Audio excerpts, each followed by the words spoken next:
Ever find yourself wondering what your devices are actually doing online? It's like Yeah. this whole hidden world of data just zipping around, right? Right. Invisible. Oh, right. But get this, you can actually see it, decode it, find out some really interesting stuff. Well, well, All with this tool called Wireshark, which no. is what our deep dive is all about today. Mm.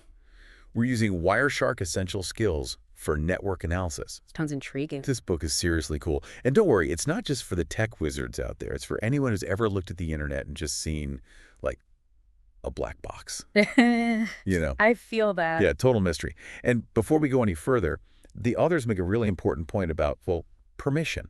Oh, good. Yeah. You always want to make sure you have permission before you start capturing network traffic. Makes sense. It's kind of like you wouldn't want someone listening in on your private conversations, right? Exactly. Same goes for network data. Got to respect that privacy. For sure. So speaking of, what is Wireshark exactly? What can it do? You can think of Wireshark like a high-powered microscope, but for your network. It captures all that raw data flowing through your internet connection. Okay. And then it translates and it puts it into a format that we can actually make sense of. Wow. So it's like a translator for the internet almost. Exactly. It deciphers all those ones and zeros, and it's incredibly popular. Over 500,000 downloads every month. That's a lot of people wanting to peek behind the curtain. So it's not just about seeing the data, it's understanding what it all means. You got it. Remember those data packets we talked about? Those little containers that carry information across the network? Wireshark lets you open up those containers, see what's inside, and even trace their entire journey. From your computer, out to the world, and back again. Wow, that's wild. So how does that actually help, though? Imagine you're a doctor looking at an x-ray, right? Okay. Just like the doctor can pinpoint a fracture, understanding that packet's journey helps you pinpoint exactly where a network issue might be. Oh, that makes sense. It's all about getting a clear picture of what's happening behind the scenes. Behind the scenes, yeah. So like, say my internet is being super slow. Right. Wireshark could show me if data packets are getting lost or delayed. Exactly. Which could tell you if the problem's with, say, your router or even your internet provider. That's amazing. But isn't all that traffic like a jumbled mess? How do you even start to make sense of it? It can definitely feel overwhelming at first, but that's where the real power of Wireshark comes in. Okay, so we've talked about filtering network traffic, but there was also this thing called the I/O graph. What's that all about? So the I/O graph, it's like a heart rate monitor, but for your network. You can see traffic patterns over time, peaks, valleys, all that. Interesting. So I could actually see if there's like a spike in activity that's maybe causing problems, like when my internet slows down out of nowhere. Exactly. The book actually had a good example. Someone used it to figure out why their downloads were so slow. Really? Yeah, by looking at the different traffic patterns from their apps, they found one program that was just hogging bandwidth like crazy. Wow, that's pretty slick. Like Yeah. having X-ray vision for your internet almost. What else can you do with this Wireshark thing? Well, we're just scratching the surface. It can get way more advanced. Like, you can actually reconstruct files from captured traffic. Wait, hold on. You could put files back together using this. Yeah. Let's say someone's downloading a picture, right? Yeah. Wireshark can grab those data packets as they come through, piece them all back together, and bam, you've got the image again. That's kind of creepy, but also really cool. Kind of feels intrusive though, doesn't it? Yeah, you've got a point there. It's definitely powerful stuff. That's why ethics are so important.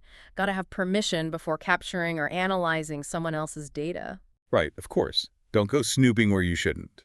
So just to back up for a sec, we've covered how Wireshark can grab and analyze network traffic, filter it to find specific things, even visualize patterns. That's a lot. It is, but the book really stresses that the best way to learn is by doing.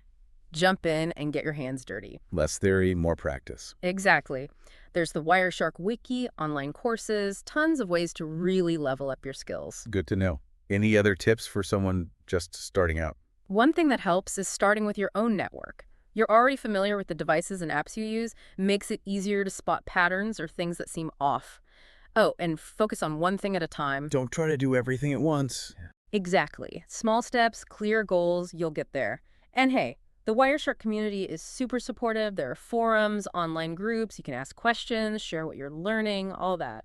That's reassuring, actually. Makes me think I can handle this whole Wireshark thing. Maybe even fix some of my own internet problems. I think you can too. You never know. You might find something really interesting about your network along the way. Time to put on my detective hat then. Anything else we should touch on before we wrap up this deep dive? We've we've covered a good amount, but there's one more thing I think is really important. All the different ways you can use Wireshark. Oh, right.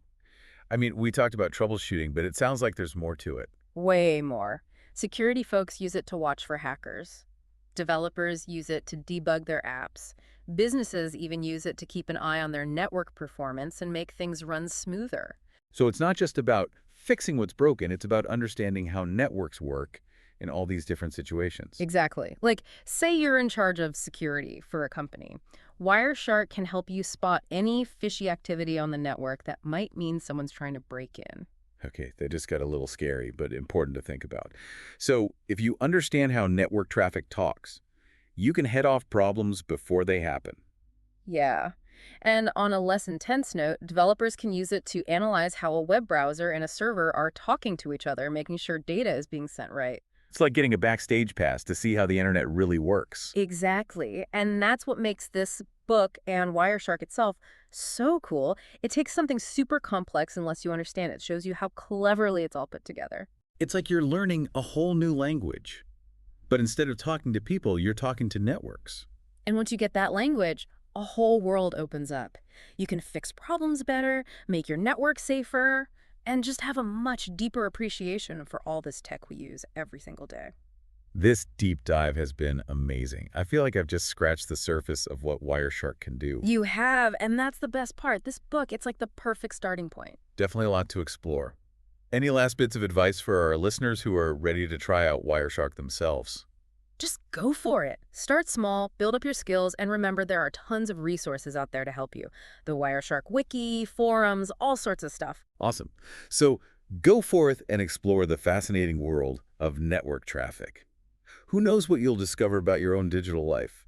So it's not just about fixing what's broken, it's about understanding how networks work in all these different situations. Exactly. Like, let's say you're handling security for a company, right? Wireshark can be a huge help in spotting any weird stuff happening on the network. You know, like if someone's trying to sneak in where they shouldn't be. Okay, yeah, that's a little unnerving, but I get it. Yeah. So basically, if you can understand what the network traffic is saying, you can stop problems before they even start. You got it. And on a lighter note, think about developers, right? They can use Wireshark to analyze how a web browser and a server are talking back and forth, make sure the data is being sent correctly. It's like having a backstage pass to the inner workings of the internet. Exactly. And that's what I think is so cool about this book and Wireshark in general. It takes something that seems super complicated and makes it understandable. Shows you the ingenuity behind it all. It's like learning a whole new language. But instead of talking to people, you're talking to networks. And once you learn that language, it opens up a whole world of possibilities. You can solve problems better, make your network more secure, even just appreciate the technology we use every day on a much deeper level. This deep dive has been eye-opening, that's for sure. I feel like we just scratched the surface of what Wireshark can do, though. You definitely have, and that's the beauty of it. This book is a fantastic starting point. There's so much more to discover. Any parting words of wisdom for our listeners who are ready to fire up Wireshark and start their own network adventures? Don't be afraid to experiment. That's the biggest thing. Start small, focus on building up those skills, and remember there's a ton of resources available online. The Wireshark wiki, forums, you name it, tons of support out there. Awesome. Well, there you have it. Go forth and explore the fascinating world of network traffic, everyone. Who knows what you'll find out about your own digital life?